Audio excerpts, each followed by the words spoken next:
Hi, thanks for joining me. I wanted to give an example of my skills in Captivate. So I'm going to give you a demonstration on a course I created in Captivate 8. It is a responsive design course. So right now you're seeing it published in a browser in Chrome. I don't have it in an LMS just yet because I'm not finished with it. So once I do that, I'll probably just provide a link for you to go into the LMS and interact with it yourself. But I wanted to get something published so that you can see what my skill set is and some of the things I've been able to do. As you see here, I did create a custom theme, which I saved and can use for other courses if I want to. And I created the navigation, very simple navigation and buttons. And I did create some custom quiz questions and some custom advanced actions. So we'll go ahead and get started and I'll show you some of those. So this is an advanced action just to make the learning a little more personalized. So the learner enters their name. Yes, I can spell my name. Submit. And here are the objectives. So this is the first interaction I created, and it's really an advanced action. I created one advanced action and then made it into a shared action. And it's really done to be a workaround for rollover slidelets, which do not work. That feature does not work in HTML5. So I went ahead and did a advanced action series for that. And this is just an overview for the learner. As I'm sure you've gathered, this is a how to start a new garden course or training, and this is the planning module, the first module section. So the planning module has 6 different topics. So here they can click on the letter and it brings up the slidelet that gives them a little image and an audio connected to it to give a little overview about each topic within this section and module. So I'll go ahead and click on these, a couple of them, so you just get the idea. You should be able to hear them. You probably won't hear them really well, but you'll hear the audio enough to get the idea. Sun exposure and access to water can be 2 of the biggest factors in deciding where to plant a garden. Getting to know each plant's preferences and needs is the fun part of gardening. So you can see they can click anywhere and it comes on up. Method can be guided by design or just a simple practicality. So they just get an overview, and that's my answer to still having a type of rollover interaction. They do have to click still or tap, however they still get that kind of same effect.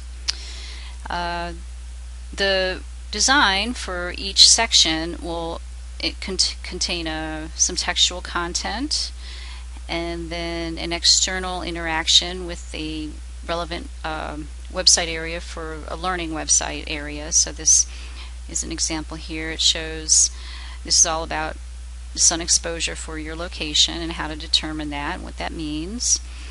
And then location has 2 subtopics, so this is the content for that subtopic, and then there'll be the external website, and then each topic overall will have an interactive section, internal interactive section of some sort. I haven't created this one yet, but I do have examples coming up.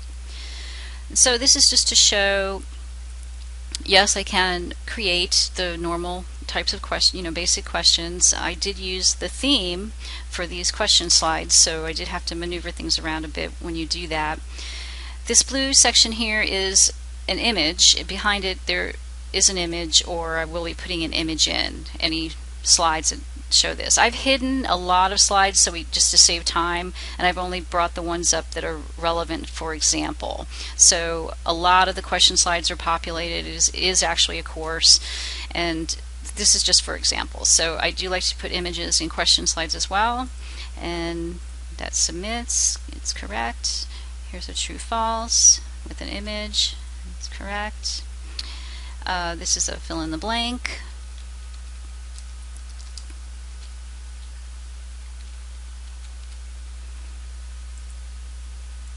correct.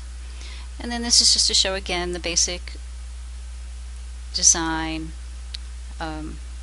This is referring to design of the garden, but content placeholder, external interactive, internal interactive. So for the tools, the interactive, I just created a video, and I thought I'd share this because it gives a little bit of my video editing creation skill example. I took from this website, there was this big long video, and I took a small section of it that was related to tools, and I cut that, and then I added another video, section of another video about with these clouds, and I did the text to fade in. Very basic video creation editing stuff, but just to give you an example, so you can take a look at that. You probably won't be able to hear the audio of this video, but it's not relevant. It's just to show you that I can create some seamless looking video. So that gives you a little idea about that, and that's an alternative interaction. For the hotspots, I set it so that only the correct hotspot shows up. So no matter where they click around, other than the answer, it doesn't show up. And like I said, this, or if I haven't said this, the quiz here is really more knowledge checks. It's not really a serious, end of the learning assessment. It's knowledge checks along the way, and it's rather casual. They don't have to get the answers right, but it's sort of designed to move them towards the right answer, and it does keep track of it though. So once they find the hotspot, they go, oh yes, a shovel, okay, great, and either they know or they don't, and they click around till they find it. Oh great, okay, and then they move forward. So for the soil, I just went ahead and populated this matching, and I just kept it in order for the time being, just for your, that I can populate and understand how this works. I know the correct answer, they would be mixed up, or you can shuffle them. And here's an example of an interactive, instead of doing a separate website interactive for this is going to be sort of both, because this is really the learning section for this part. This all has all these subtopics. So again, it's just an external website for the learning buttons I created to bring you there, bring the learner there. And then this is a custom quiz slide, and they have to click the correct image, click or tap the correct image to continue. So anything else they may click won't move them forward. It will not continue. So they have to click the correct one to move forward. I think I might add some feedback as far as that in case they didn't get it. So once they do, name the plant again, little reminder information. So then here shows that the quiz results do show up, and it pretty much makes them get the right answer. And then here it shows that the advanced interaction did in fact work and personalize the completion of the module in the course. So that's just a bit of an example. This doesn't go into a lot of details. If there's more questions, if there was an interview or something like that, we can get into a few more in-depth questions if you care to. I can set up the accessibility. That's not really worth going into here, but I do know how to work with that in Captivate as well. So I hope this was helpful, and thank you very much.